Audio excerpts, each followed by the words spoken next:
భగవతే వాసుదేవాయ. మోహనవాణి తెలుగు పోడ్కాస్ట్ శ్రోతలకు నమస్కారం. ఉపాధ్యాయుల తెలుగు వచన శ్రీరామచరిత మానస నవాహ్నిక పారాయణము. సంకలనం శ్రీ ఉపాధ్యాయుల వెంకటేశ్వర్లు గారు. శ్రీ గురుభ్యో నమః. శ్రీ మహాగణాధిపతయే నమః. శ్రీ సీతారామాభ్యాం నమః. చరితం రఘునాథస్య శతకోటి ప్రవిస్తరం ఏకైకమక్షరం పుంసాం మహాపాతకనాశనం. లక్ష్మణుడు శూర్పణఖ ముక్కు చెవులు కోసివేశాడు. రక్తము కారుతున్నటువంటి వికృత రూపంతో శూర్పణఖ రోదిస్తూ అన్న రావణుని సభా మధ్యలో తనకు జరిగిన అవమానము, ఖరదూష్ట్రాదుల మరణము మొదలైన విషయాలు అన్నీ చెప్పి రావణాసురుణ్ణి రెచ్చగొడుతుంది. ఖరదూషణులు నాతో సమానమైన బలవంతులు, వారిని భగవంతుడు కాక మరెవరు వధించగలరు? వచ్చిన వారు మానవులే అయితే వారిని వధించి వారి స్త్రీని చెరపడతాను. భగవంతుడే అయినట్లయితే ఆయన బాణప్రహారముల చేత నేను ప్రాణములు త్యజించి తరిస్తాను అనుకున్నాడు రావణుడు. మారీచుని దగ్గరికి వెళ్ళి మాయలేడిగా మారమంటాడు. అప్పటికే శ్రీరామచంద్రుడి బలపరాక్రమములు తెలిసినటువంటి మారీచుడు రావణునికి హితబోధ చేస్తాడు. కానీ ఆ హితబోధ రావణుని చెవికి ఎక్కలేదు. ఇక తను మాయలేడిగా మారకపోయినట్లయితే మరణము రావణాసురుని చేతిలో తథ్యము. ఆ మరణము శ్రీరామచంద్రుడి చేతిలో అయితే అది తనకు శ్రేయస్కరము అనుకుంటాడు మారీచుడు. రావణుని వెంట వెళ్తాడు. ఈలోగా శ్రీరాముడు సీతాదేవితో, నేనిప్పుడు అద్భుత లీలలు ప్రదర్శించే సమయం ఆసన్నమైంది. రాక్షస సంహారము నాచే గావించబడినంత వరకు నీవు అగ్నిలో ప్రవేశించు అంటాడు. సీతాదేవి తన ఛాయారూపము అక్కడ నిలిపి అగ్నిలో ప్రవేశిస్తుంది. ఇంతవరకు మనం నిన్నటి రోజున విన్నాము. ఈ రామాయణము శివుడు పార్వతీదేవికి చెప్పినట్లుగా అది యాజ్ఞవల్కముని భరద్వాజునకు, కాకభూషుణ్ణి గరుత్మంతునకు చెప్పినదిగా తులసీదాసు చెప్తున్నాడు. ఇక ముందుకు వెళ్దాం. మారీచుడు రావణాసురుని వెంట వెళ్తూ ఇలా అనుకుంటున్నాడు. జానకి లక్ష్మణ సహితుడైన శ్రీరామచంద్రుని చరణములందు అనురక్తుడను అయ్యదను. తన క్రోధము చేత కూడా మోక్షమిచ్చు ప్రభువు, భక్తపరాధీనుడు, ఆనంద నిలయుడు శ్రీహరి శ్రీరామమూర్తి కోపముతో స్వహస్తములతో బాణప్రహారం చేసి నన్ను వధిస్తాడు కదా. ధనుర్బాణధారి అయి నన్ను వెంబడిస్తూ పృథ్వీపై పరిగెడుతూ వచ్చే ఆ ప్రభువును నేను వెనుతిరిగి మాటిమాటికి చూస్తాను కదా. ఆహా, నేనెంత భాగ్యశాలిని అని అనుకుంటూ పరమానంద నిమగ్నుడయ్యాడు. అతడు తన ఆనందమును రావణునికి తెలియనీయలేదు. మారీచ రావణులు శ్రీరాముడు నివసించు వనమును సమీపించారు. మారీచుడు కపట మృగంగా మారాడు. ఆ మాయలేడి పరమ రమణీయంగా ఉంది.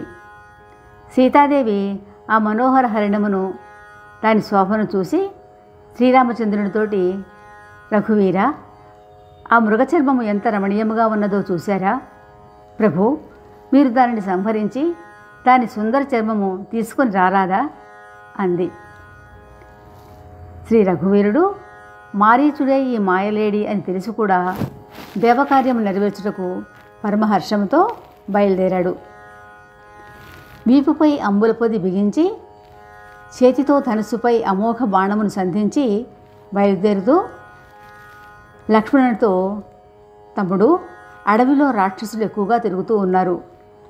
నీవు నీ బుద్ధిబలముతో సమయ సందర్భములు గమనించి సీతను జాగ్రత్తగా కావలి కాయచూ ఉండుము అని చెప్పి బయలుదేరాడు. శ్రీరామచంద్రుడు మాయామృగం వెంట పరిగెడుతున్నాడు. ఆ లేడీ ఒక్కొక్కసారి అందినట్లే దగ్గరవుతూ ఇంతలో బహుదూరం వెళ్ళిపోతూ ఉంది. అనేక మాయలు చేస్తూ ప్రభువును చాలా దూరము తీసుకుపోయింది. శ్రీరాముడు అప్పుడు కోపించి గురి చూసి దారిని తీక్షణ బాణముతోటి కొట్టాడు.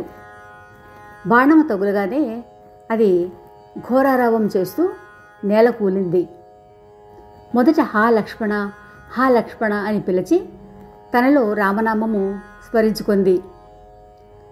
ప్రాణత్యాగ సమయంలో దానికి నిజ రాక్షస రూపము వచ్చింది. మారీచుడు భక్తితో శ్రీరాముని స్మరించటం వల్ల వాని అంతరంగ భక్తిని తెలిసినటువంటి రాఘవుడు వానికి పరమపదము ఇచ్చాడు.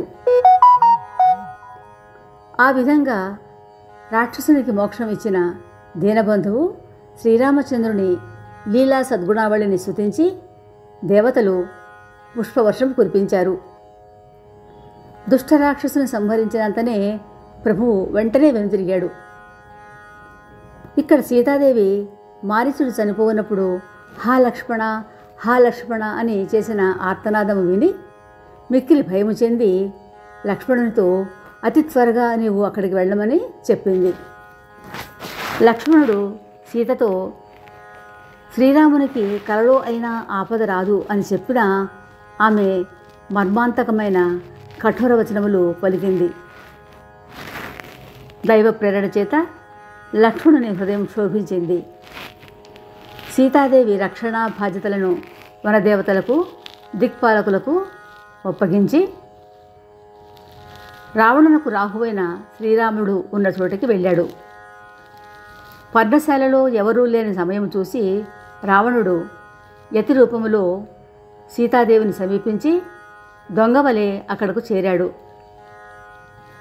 కాకభూషణుడు చెప్తున్నాడు, గరుత్మంత, ఈ విధముగా కుమార్గములో పయనించు వారికి శరీరంలో శక్తి కానీ, బుద్ధి కానీ, తేజస్సు కానీ లేశమైనా మిగిలి ఉండదు. సీతతో రావణుడు అనేక కమనీయ గాథలు చెప్పి రాజనీతి, ప్రేమ, భయములను ప్రదర్శించాడు. సీతాదేవి, ఓ యతి, నీవు దుష్టుని వలె మాట్లాడుతున్నావే అనేసరికి రావణుడు తన నిజరూపం చూపించి తన పేరు చెప్పాడు. సీత భయభ్రాంతి అయింది. ఎంతో ధైర్యం తెచ్చుకుని, ఓరి దుష్టుడా, నిలు, అదుగో ప్రభువు వచ్చుతున్నారు. సింహపత్రిని ఆశించిన కుందేలు కాలగర్భంలో కలిసిపోనట్లు నన్ను ఆశించిన నీవు నశించబోతున్నావు అన్నది. రావణునికి మహాక్రోధం కలిగింది. కానీ హృదయములో సీతాదేవి చరణములకు వందనం చేశాడు, తృప్తిపడ్డాడు. ఇంతలో మహాక్రోధావేశపరుడై సీతాదేవిని బలవంతముగా రథముపై బడవేసుకొని ఆకాశ మార్గంలో బయలుదేరాడు.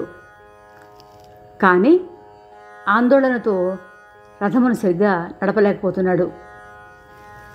జానకి పలు విధములు వెలిపిస్తూ, ప్రభువులకు నాపై ఎంతో కనికరం ఉన్నది, కానీ చాలా దూరంలో ఉండిపోయారు. నా దుఃఖగాథ ప్రభువులకు ఎవరు వినిపిస్తారు? సీతాదేవి దీనాలాపములు విన్న జడ చేతన ప్రాణులన్నీ దుఃఖపీడితులయ్యాయి.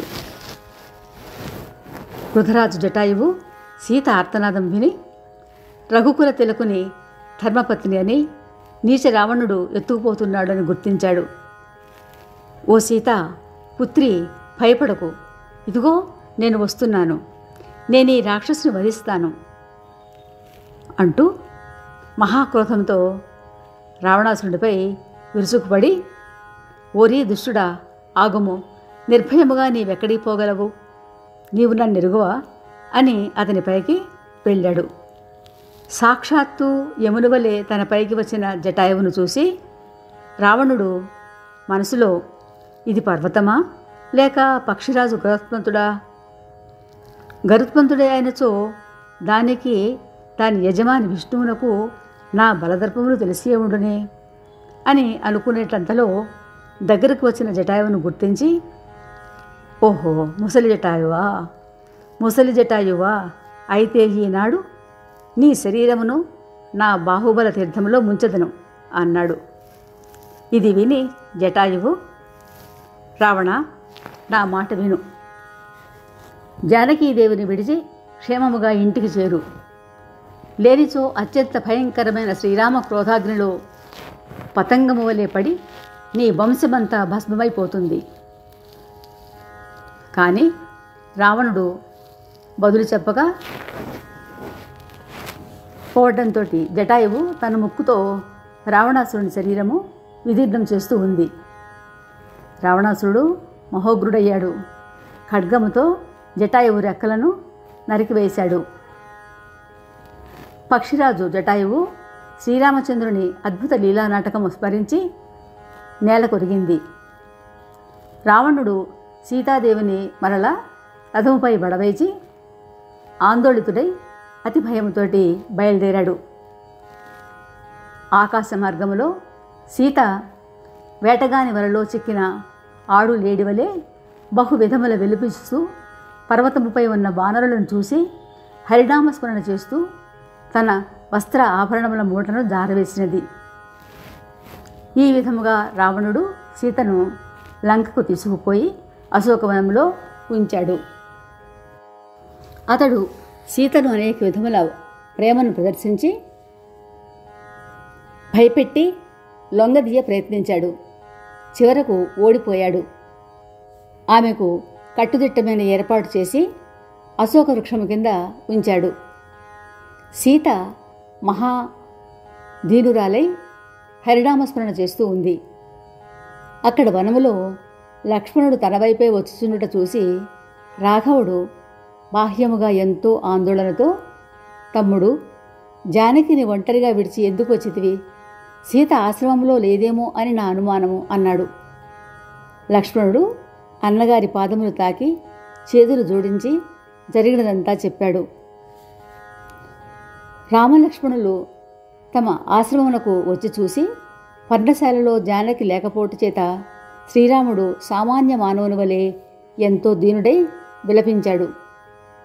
శక్తిరూపిణి అయిన సీతాదేవిని శ్రీరామచంద్రుడు వెదకుతూ మహాకాముని వలె విరహ వ్యథాపీడితుడై వాపోతూ ఉన్నాడు. శ్రీరామచంద్రుడు ఈ విధముగా మానవలీల చేస్తూ ముందుకు వెళ్ళగా ఎదురుగా పడి ఉన్న పక్షిరాజు జటాయువును చూశాడు. శ్రీరాముని పరమ సుందర వదనము చూడగానే పక్షిరాజు పీడలన్నీ తొలగిపోయాయి. బలము తెచ్చుకుని అన్నాడు, హే భవభయహారి శ్రీరామ, నాకీ దుస్థితి కలిగించి నన్ను ఇలా పడవేసినది రావణాసురుడు.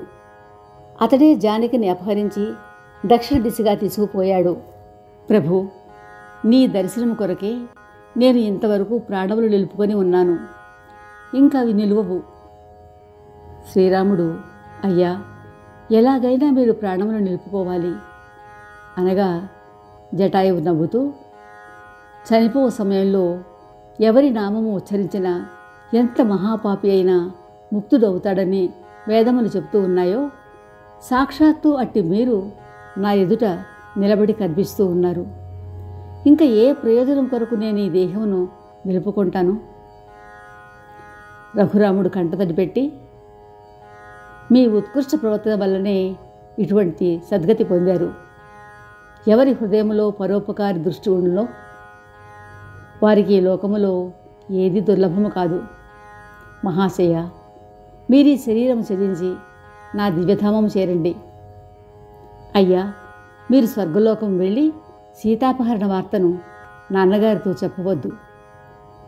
నేనే కనుక రాముడినైతే దశకంఠుడు రావణుడే కుటుంబ సమేతముగా అక్కడికి వెళ్ళి వాడే తెలియపరుచుకోగలడు. పక్షిరాజు జటాయువు గద్దరూపం విడిచి దివ్య ఆభూషణ పీతాంబరధారి అయి శ్రీహరి రూపము పొందింది. ఆనందాశ్రులతో శ్రీరామచంద్ర ప్రభువును ఇలా స్తుతించింది.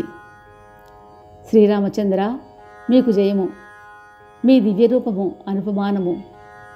త్రిభువన రమా నివాసుడు శ్రీరాముడు తన పవిత్ర లీలా చరిత్రలతో ఆవాగమన సంస్కృతిని నశింపచేయు భక్తసులభుడు. శ్రీరాముడు సదా నా హృదయంలో నివసించుగాక అని పరిపరి విధముల కీర్తించి తనకు అఖండ భక్తిని వరముగా ఇమ్మని కోరుకొని పక్షిరాజు జటాయువు శ్రీహరి పరంధామమునకు వేయించేశాడు. శ్రీరాముడు స్వహస్తములతోటి జటాయువు పార్థివ శరీరానికి దహన సంస్కారాది సమస్త కర్మలు యథావిధిగా నిర్వర్తించాడు.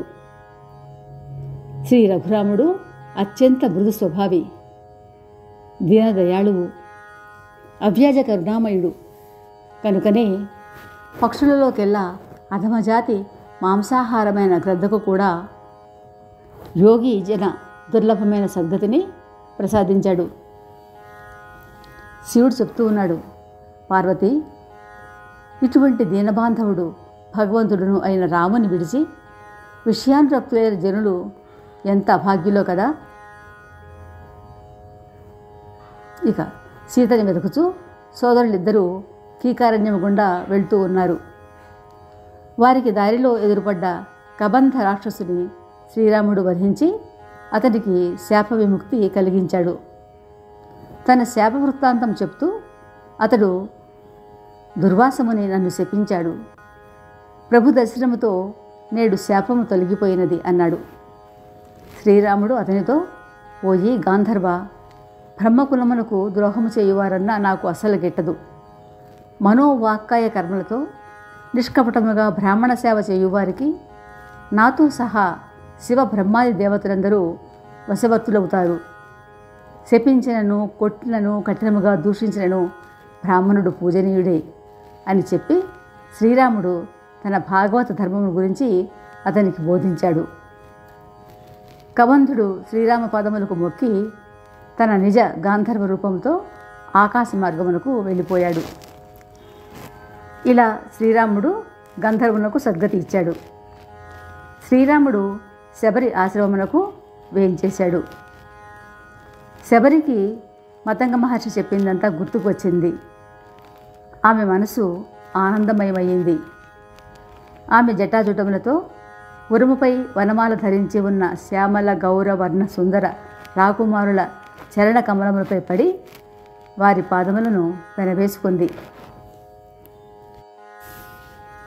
మాటిమాటికి వారి పాదములకు నమస్కరించింది. తరువాత జలము తెచ్చి అత్యంత ఆదరముతో అన్నదమ్ములు ఇద్దరి పాదములు కడిగి సుందర ఆసనములపై కూర్చుండబెట్టింది. అత్యంత స్వాదిష్టములై రసభరితములైన కందమూల ఫలములను రామలక్ష్మణులకు సమర్పించింది. ప్రభు ఆ కందమూల ఫలముల రుచిని ఎంతో పొగుడుతూ అత్యంత ప్రీతితో ఆరగించాడు. శబరి చేతులు జోడించి, ప్రభు, అధమాధమమైన నీచజాతిలో పుట్టిన నేను ఒక మూర్ఖ స్త్రీని, నిన్నెట్లు పొగడగలను అన్నది. రాఘవుడు ఇలా అన్నాడు, ఓ భామిని, నా మాట నమ్ము. నేను కేవలము భక్తి బాంధవ్యమునే చూసేదను, కానీ జాతి మత వంశ కుల గౌరవములు బలదర్పములు ధన సంపత్తులు వ్యవహార దక్షతలు చూడను. ఎన్ని ఉన్నవారికైనా భక్తిహీనులైనట్లయితే నీరు లేని మేఘం వలె నాకు కనిపిస్తారు. ఓ భక్తురాలా, నేను నీకిప్పుడు భక్తిలో నవవిధ మార్గముల గురించి చెప్తున్నాను, విను, జాగ్రత్తగా ఆచరించు. అవి వరుసగా సాధుజన సాంగత్యము, కథాశ్రవణము, నిరభిమాని అయి గురుచరణ సేవ చేయుట, నిష్కపటులై నా లీలా చరిత్రలు గానం చేయుట, నా మంత్రము రామమంత్రము జపిస్తూ నా యందు అఖండ దృఢ విశ్వాసము కలిగి ఉండుట, ఇంద్రియ నిగ్రహము, మంచి నడవడి, నిరంతరము ధర్మాచరణ పరులై సజ్జనులుగా మెలుగుట, జగమంతా రామమయముగా భావిస్తూ సర్వప్రాణులను సమదృష్టితో చూచుట, నా భక్తులను నాకన్నా మిన్నగా భావించి పూజించుట, లభించిన దానితో తృప్తి చెంది సర్వదా సంతోషముగా ఉండుట, కలలోనైనా పరుల దోషములు ఎంచకుండుట, ఏ పరిస్థితి యందు హర్షశోకములను దరిగి రానియక ప్రశాంతముగా జీవిస్తూ నిష్కపటముగా వ్యవహరించుట, హృదయములో నాపై దృఢ విశ్వాసము కలిగి ఉండుట, ఈ నవవిధి భక్తి మార్గములలో ఏ ఒక్క మార్గం అనుసరించినా స్త్రీ గాని పురుషుడు గాని చరాచర జీవులలో ఏ జీవి గాని ఓ దేవి, వారు నాకు అత్యంత ప్రీతిపాత్రులు. మరి నీలో నేను చెప్పిన నవవిధ భక్తి మార్గములు దృఢముగా ఉన్నాయి. అంతేకాక దుర్లభమైన నా దర్శనం కూడా నీవు పొందితివి. కాబట్టి యోగి జన దుర్లభమైన సద్గతి నీవు అవలీలగా పొందావు. జీవుడు చేరవలసిన తన నిజస్థానమును నీవు తప్పక పొందగలవు అని చెప్పి రాఘవుడు శబరిని, మా జానకి జాడ నీకేమైనా తెలిసినట్లయితే చెప్పు అని అడిగాడు.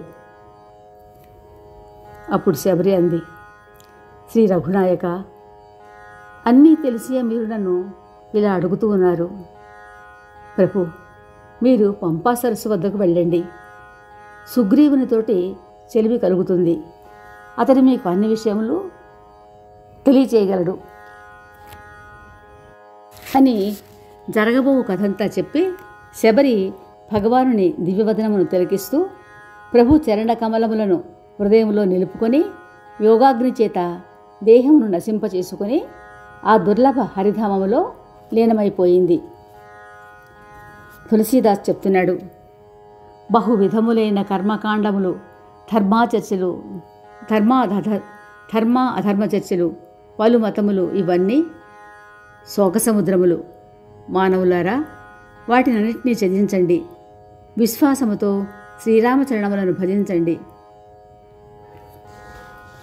అత్యంత నిజకులములో పుట్టి పాపమయమైన ఇటువంటి పామరశ్రీకి ముక్తి ఇచ్చిన మహాప్రభువును కాదని ఓ మూర్ఖపు మనసా, లోకములో వేరే ఆనందం ఎక్కడైనా దొరుకుతుందా? శ్రీరామ లక్ష్మణులు ఆ వనమును దాటి మరొక వనములో ప్రవేశించి ముందుకు సాగుతూ ఉన్నారు. శ్రీరామచంద్ర ప్రభువు విరహపీడితుని వలె అత్యంత విషాదవసుడై అనేక గాథలు చెప్తూ పవిత్ర ప్రసంగములు చేస్తూ ఉన్నాడు.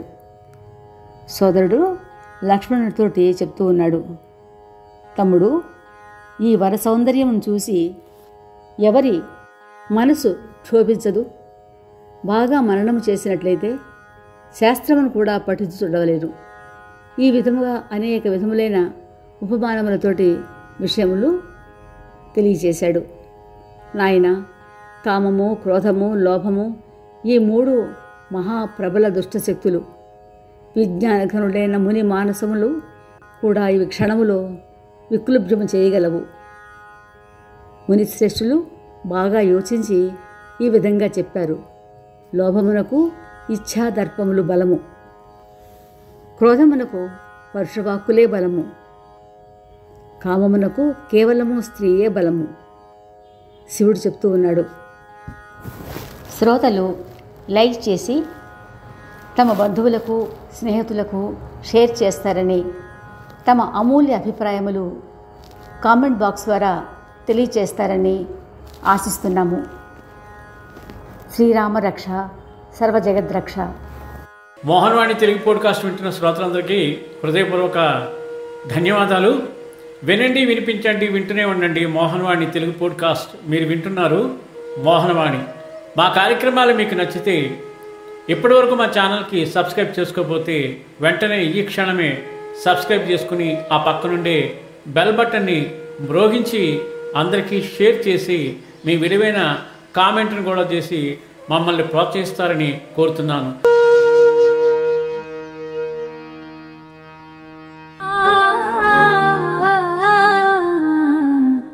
మోహనవాణి మదిని దోచే